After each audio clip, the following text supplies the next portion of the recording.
Hello, I'm Mark Treichel, and you are listening to With Flying Colors, the podcast where I interview subject matter experts to provide credit union leaders with tips on how you can achieve success with NCUA and pass your exam with flying colors.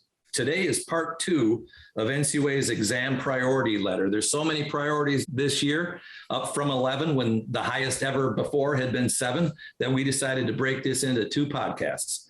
And with me today, I have 2 former NCUA staff that are part of my team in my consulting business, and they are Steve Farrar and Todd Miller. Steve, if you could introduce yourself before we get going here today. Hi, Mark. Yeah, always glad to talk to credit union people. Having spent 30 years in the industry with NCUA, about half of it actively in the field and the other half working out of the central office, working on policies and regulations and the NCUSIF reserves. So my background was enjoyable and ended up being pretty well-rounded. It did indeed. Todd Miller, if you could introduce yourself. Morning, Mark. I was retired in June of last year after spending 31 years with NCUA. Unlike you and Steve, I avoided the regional or central offices, and I spent all my time in the field, retiring eventually as a director of special actions. Very good. And if I do say so myself, you two are 2 of the best problem solvers I ever met at NCUA, which is why I recruited you when you thought you might be shifting into retirement. I'm so excited that you helped me with credit unions. I've learned a lot from you, and let's try and teach some of what you taught me to credit unions during this adventure we're on. So with that, let's jump into what we're going to do here. If you listen to the first podcast, what our approach here is, we just walk through them in order of priorities. As I mentioned, there are 11. There have only been 7 before. So NCUA has expanded the scope of their priorities. We went through the first 7, and we have 4 more to go through. And then NCUA, in addition to the priorities, included some other topics at the back end, and we'll talk through those shortly as well. Lastly, I'll say these are going to be 10,000-foot looks at these. We will likely be doing separate podcasts on most of these topics. We've already recorded the capital adequacy, which was touched on a little bit in part 1 of this topic.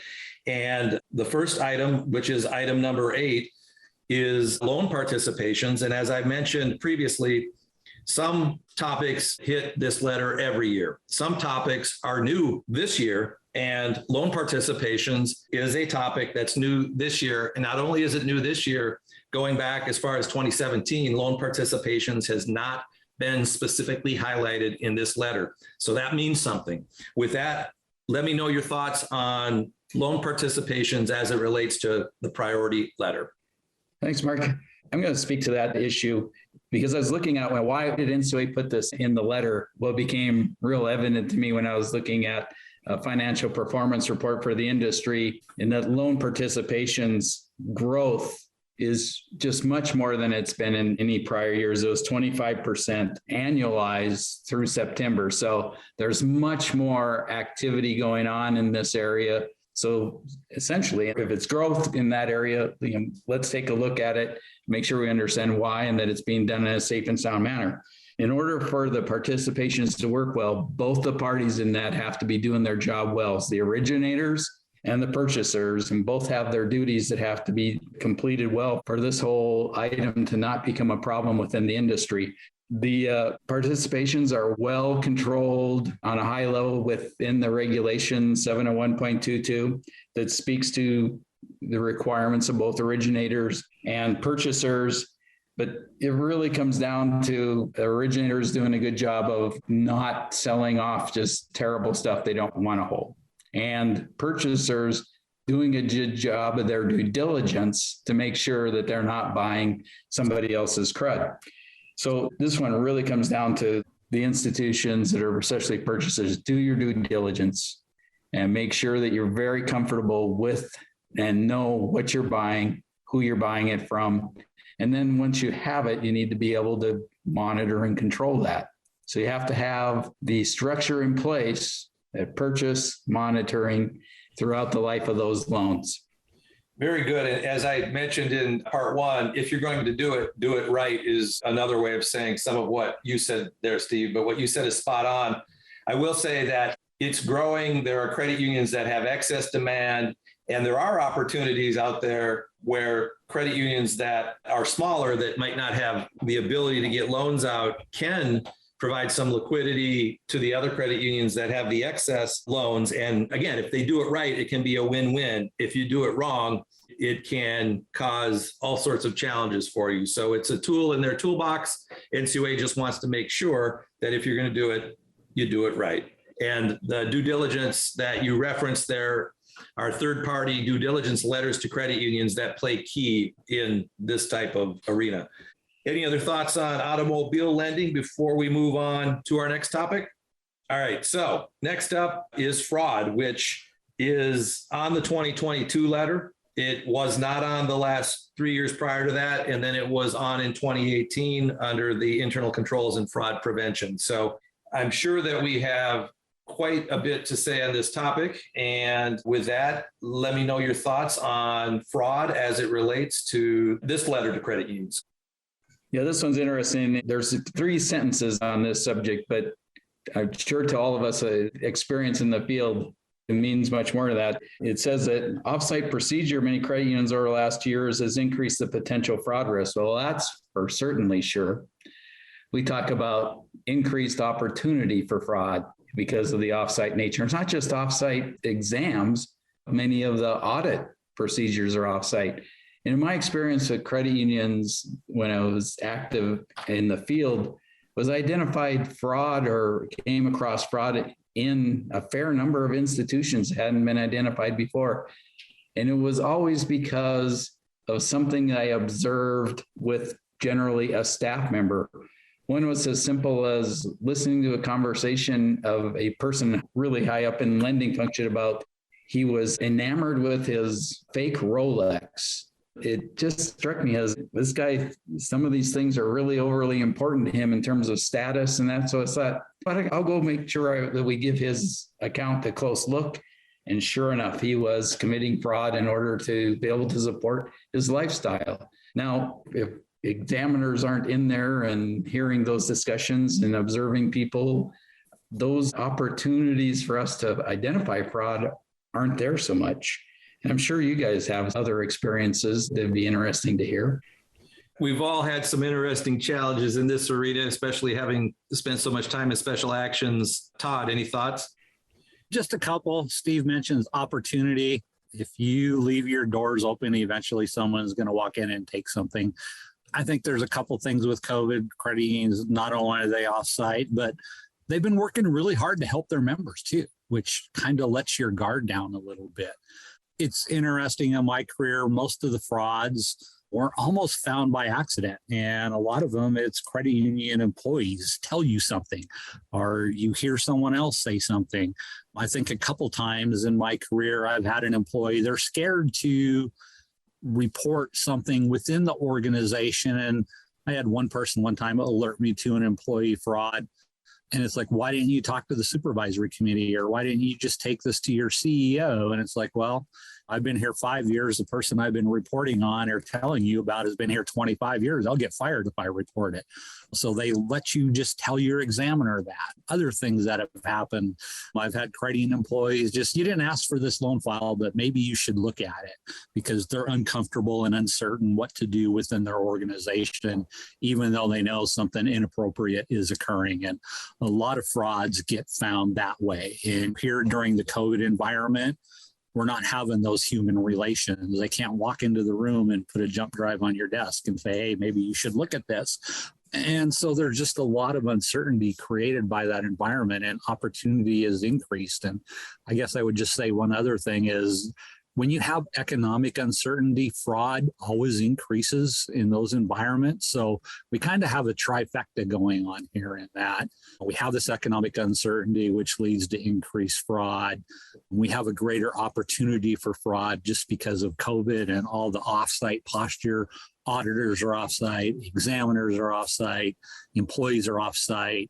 So it just creates an increased potential for fraud to occur. And I'm sure some is out there. Hopefully they're little ones and they don't impact credit unions significantly, but you can be sure that fraud is going up. And I'm sure it's making NCUA nervous because some of their biggest losses were frauds.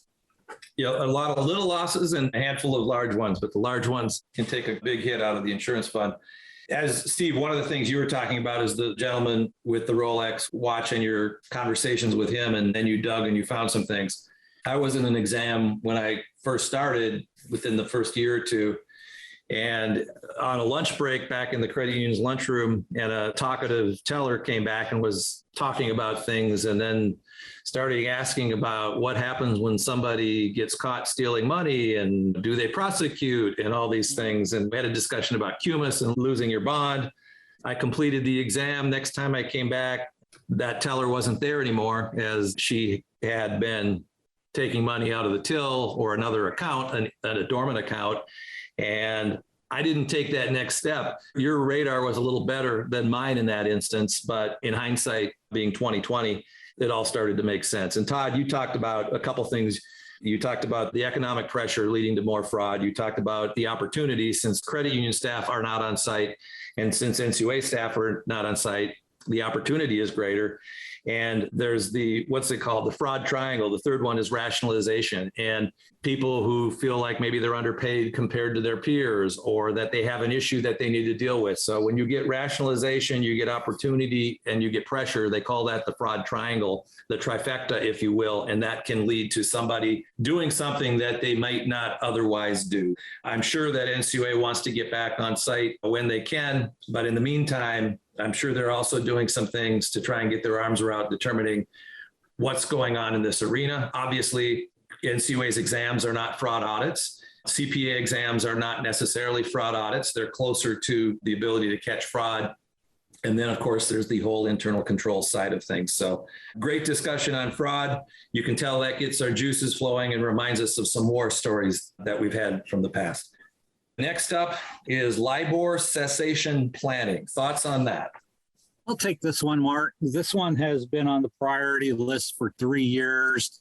Of course, when we get into next year, June of 2023, LIBOR is going to end entirely. But being as it's been on the priority list for 3 years, they have a LIBOR preparation worksheet. They've been assessing this for a couple of years. I think most credit unions, almost all the credit unions, are well positioned for the end of LIBOR.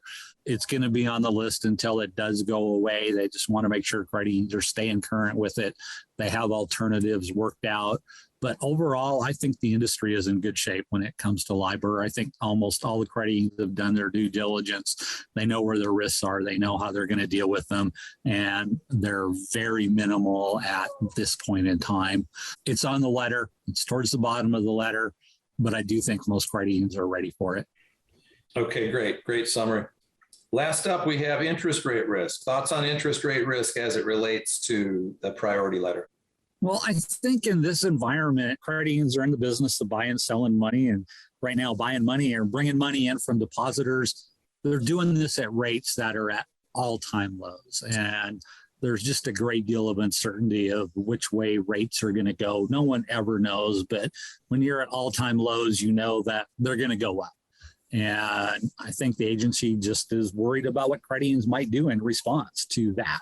When you have low rates like this, earnings are challenged, and credit unions really only have a couple ways to make interest margin, and that's take on credit risk or take on interest rate risk. And I think the agency is just concerned how the credit unions are going to choose between those two options. And the credit risk was at the top of the list. The interest rate risk is here towards the bottom. So it's not one of those first 4 or 5 things, but it is on here. I do think it's interesting, the language they use in it. They talk about using scenario analysis. And I'm going to go back to what we said at the end of the last podcast. A lot of these things tie back to credit unions assessing their capital position. And that's exactly what they're telling credit unions to do in this letter when it comes to interest rate risk. They're saying use scenario analysis, figure out, do you have enough capital to support your interest rate risk? And we see them saying that in the capital part. We see them saying that with respect to credit risk with the loan portfolios. We see it again in the reserving. I think all of this is just pointing to NCUA wanting credit unions to assess their capital positions, and assessing interest rate risk is one part of that whole puzzle. Great summary. And Todd, as you were kind of linking all those together, one thing that ran through my head is that you and I have recorded a podcast on net economic value, which to me kind of relates a little bit. Interest rate risk is part of all these other things, but it's part of the net economic value. Any thoughts to add real quickly relative to NEV as it relates to any of these topics? No, it's just one tool to measure interest rate risk. NCUA does focus on maybe NEV more so than they do income simulations or other ways to measure interest rate risk, just because it's boiled down to one number and they're comfortable with that one number and it equates somewhat to a liquidation type value. I would just say listen to our podcast on NEV when Mark gets around to releasing it. I do have one other thought with all of these letters, and that's a COVID related thought. COVID has created some huge challenges for society over the last couple of years. And it creates lots of uncertainties. It's uncertainties, and that spills over to credit risk in your loan portfolio. It spills over to this fraud risk. It spills over to what's going to go on with interest rate risk. It spills over to potential loan losses.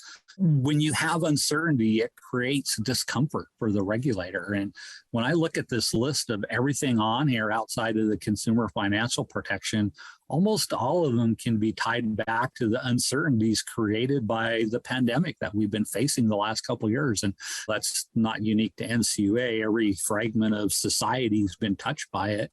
But I kind of see it in this letter that all of these get tied back to that COVID uncertainty. And uncertainty creates discomfort for insurers and for a lot of other people for other reasons as well. And it creates a huge challenge for management of credit unions. How do they assess capital? What do they do with all this deposit growth that they've been incurring and probably didn't plan for? Because I don't think anyone foresees something like this or what the fallout would be and the challenges that we're facing. But I see a lot of these just tied back to all the uncertainties and this imbalance created as we face this pandemic. I think that's a good place to wrap up the priority portion of this letter, which segues us into the exam program update portion. And there are 3 items here that we will talk about quickly. The first one is NCUA Connect and Merit. Merit stands for the Modern Examination and Risk Identification Tool. NCUA has converted and trained their examiners on Merit and has delinked themselves from Aries, which had been the exam tool for quite some time. Any thoughts on NCUA Connect and Merit? It's interesting, Mark. I went through Merit training twice before it implemented. And of course, I retired before they implemented it. And they pushed implementation back a little bit because of the pandemic and because they couldn't get their examiners together and train them in person. Now, they ended up training them virtually and they rolled it out and it's being used virtually. This platform is very, very different than prior exam platforms. So the examiners are going through quite the learning curve. I've spoken to a couple of them since it's been rolled out. They have a love-hate relationship with it as they're struggling to learn it. There are a lot of things they do like about it, but I think they'll just be facing a challenge over the course of the year that as just they learn it. At its core, Merit is a risk management software, and it's just different than what the examiners are used to using. And I think once they use it for a few months, it will be fine. And it creates a challenge for credit unions because now the credit unions have to learn a different system too, because they have to log into Merit and they use that for transferring files for their examiners. And now they have this internal tracking provided by NCUA on their document of resolutions and exam findings. And I haven't spoken to any credit unions on how it's worked out on their side, but it's going to be a learning curve for credit unions too, because this becomes kind of a focal point of how they interact formally with their examiners in terms of exchanging documents and saying, hey, here's what we've done to address concerns in your exam report. So it'll be interesting. I think in the long term, it will be a big positive for the agency. But with any new platform, there's a big learning curve, and we'll be going through that for the first part of this year. Yeah, change management and change can create challenges, like you said. So it's a learning curve. I've heard from a few clients that like some things. I heard from a few clients who have some dislikes. One of the things on the door module was while it tracks it, there's some neat things relative to tracking it. It was a little bit more cumbersome where they had to reply individually and they couldn't reply directly to NCUA with a full response. They had to do it piecemeal. But again, part of that's just the learning curve. And I fully suspect that this will be one item that we will have a podcast on down the road once we have a little bit more information from our clients and once NCUA has gotten through that learning curve. All right, this next topic is pretty interesting, the recording of official meetings. Any thoughts relative to NCUA talking about recording of official meetings in this letter? I think it's just a reminder to the industry and maybe even a reminder to examiners too. Credit unions have always been able to record meetings. Generally, when you had a joint conference, the tape recorder was on the desk and the examiner and the supervisor, we all knew the meeting was being recorded. Now we've been in this virtual environment for going on 2 years. And I think it's just a reminder to everyone. I know in the virtual environment, there's a lot of different ways to record meetings. I think it's just a reminder to everyone that, hey, if you're going to record meetings, just make sure all the parties are aware of it and have knowledge of it. That's all. I think it's just a gentle reminder. And this is another one. It's a fallout from the whole COVID events and the fact that we're not meeting face to face anymore. Excellent point. And then if the credit union does record it, the guidance points out the examiner has the discretion to request a copy of the recording. That comes from the examiner's guide. And anything basically that you communicate or NCUA communicates with the credit union, they should be comfortable that it could be quoted. So if you're going to say it, there really should be no problem with somebody recording it, but getting a copy, it would be something that would make sense as well. Last item before we wrap up, CAMELS update. So NCUA went from CAMEL to CAMELS recently, and on April 1 of this year, they will shift to the new rating system, and they've separated out liquidity and sensitivity. And Todd, you were a regional capital market specialist. You supervise regional capital market specialists. I'm imagining you may have some thoughts on this change. Yeah, it's been a long time coming, and I don't know when NCUA first talked about it. It's been a long time, and they've talked about it off and on many times, actually, over the years. I do know last year we had capital market specialist people in the central office. They were tasked to study this. I think all the exam procedures, questionnaires, they're all geared up and ready to go. The agency was working on it most of last year, just waiting for formal board approval to do it. They have it now.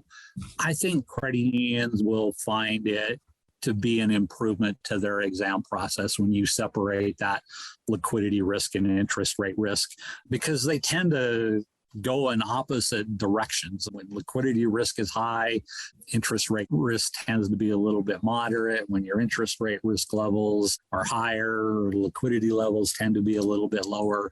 They really are totally separate. Liquidity is more of a short-term type of risk. That interest rate risk, we're more concerned of the long-term type implications.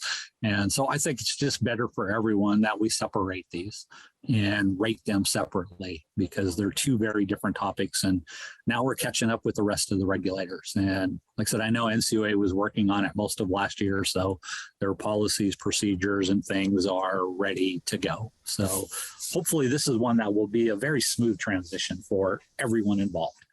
I think you're right, and it links up well with Merit, because under the Aries system, which was built on CAMEL, there was no real reason to change that software to add the S, to track the S. And when I was around in the office of the executive director, I remember discussions about making sure that when they built Merit, that it did allow for the S, so that when this date came, that there would be a good transition to it. So any closing thoughts here before I wrap up part 2 of our letter discussion, our priority letter discussion, gentlemen? Okay, great. Well, if you have any questions that came up from what I said, Steve said, or Todd said today, reach out.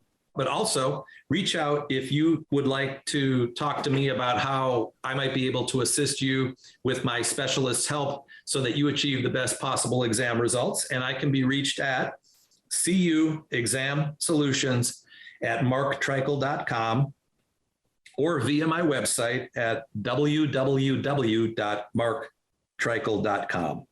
That's it for today. I'm Mark Treichel, and I hope you join me again next time for With Fly.